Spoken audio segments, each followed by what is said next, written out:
Est-ce que vous connaissez le Bitcoin, cette monnaie électronique mondiale créée récemment? À Toulouse, 2 entrepreneurs ont ouvert l'une des premières boutiques consacrées aux Bitcoins. À quoi ça sert? Qu'est-ce qu'on peut faire avec? On en parle tout de suite avec Christopher Villegas, le cofondateur de Mine on Cloud à Toulouse. Bonjour Christopher Villegas. Bonjour François-Yves. Alors, déjà, il faut nous préciser, parce que ce n'est pas clair pour tout le monde encore, c'est quoi les Bitcoins? Alors le Bitcoin, en fait, c'est la première unité, on va dire, numérique décentralisée et cryptographique, en fait. Donc son fondateur s'appelle Satoshi Nakamoto. Enfin, son fondateur, c'est, on va dire, celui qui l'a créé. Donc, la particularité des Bitcoins, c'est que en fait, ça fonctionne sans banque centrale et qu'on peut, en fait, en gros, ça permet de se passer d'une carte bleue. Comment ça se fait qu'on peut se passer de carte bleue et de banque centrale? Ben, en fait, c'est-à-dire qu'aujourd'hui, voilà, comme c'est décentralisé, c'est-à-dire que c'est une monnaie qui est émise par ses utilisateurs. Donc tout le monde peut en créer, il n'y a pas de pouvoir universel comme l'euro dont la BCE la génère ou le dollar la Fed. Donc aujourd'hui, voilà, avec le Bitcoin, c'est la monnaie qui appartient, on va dire, à ses utilisateurs. Et on peut se passer de tiers de compte qu'à la banque, on va dire. Pourquoi? Parce qu'en fait, c'est les ordinateurs qui, eux, contrôlent le réseau. Et donc, au moins, on peut faire confiance à l'ordinateur, sachant que Bitcoin est un logiciel open source, donc tout le monde peut visualiser le code pour vérifier qu'il n'y a pas de faille ou de autre chose, enfin, de choses cachées, on va dire, quoi.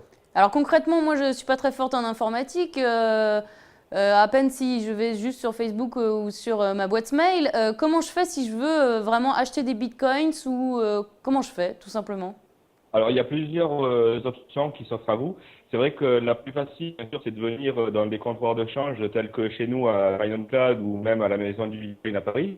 Sinon, c'est vrai qu'il faut un peu être plus expert en la matière, enfin pas vraiment expert, mais c'est-à-dire que c'est des procédures qui sont beaucoup plus longues.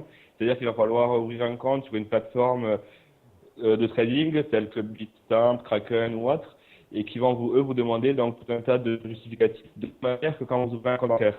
Donc c'est vrai qu'après à partir de là, il faut donc envoyer ces documents d'identité, c'est-à-dire RIB, fiche de domicile, ou encore vérifier votre numéro de téléphone. Bon, tout le monde ne le fait pas. Mais voilà, c'est vrai que c'est des procédures qui sont assez longues et une fois que tout ça est vérifié, enfin, vous allez pouvoir faire votre virement et envoyer vos bitcoins dans ces plateformes de change.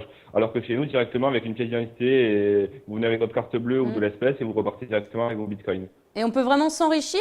On peut vraiment faire du business avec les bitcoins? Alors s'enrichir, c'est-à-dire qu'au début, quand ça venait d'exister, c'était vrai que c'était beaucoup plus simple puisqu'on était beaucoup moins à connaître et donc les opportunités étaient beaucoup plus énormes. Aujourd'hui, s'enrichir, je ne vais pas dire s'enrichir, mais on peut spéculer sur du Bitcoin puisque c'est une valeur hyper volatile. Du coup, il y a des opportunités de trading, on va dire.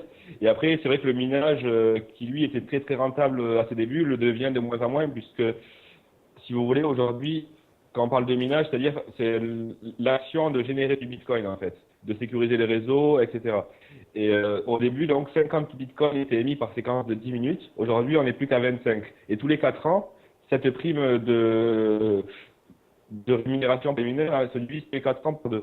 Donc, en 2017, on sera plus qu'à 12,5 Bitcoins émis par séquence de 10 minutes, voire en 2021 à 6,25. Et petit à petit, voilà, parce que c'est une monnaie qui se veut déflationniste et qui veut se raréfier, quoi. En tout cas, avec les bitcoins, on peut déjà acheter des pizzas à Toulouse ou on peut déjà faire ses courses à Toulouse. Pour en savoir plus, il faudra vous renseigner et passer par la boutique à Toulouse Mine on Cloud si vous voulez réagir à cette interview ou aux autres interviews de France Live. Ça se passe sur Twitter avec le hashtag France Live TV.